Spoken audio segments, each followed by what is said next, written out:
এক একটা 15 কেজি করে হবে নি মরগ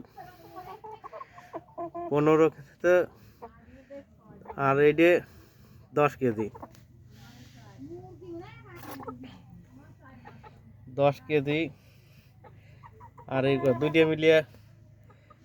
25 কেজি হলি ভরাই তো মোটামুটি একটা বড় ধরনের কি করে দেওয়া আছে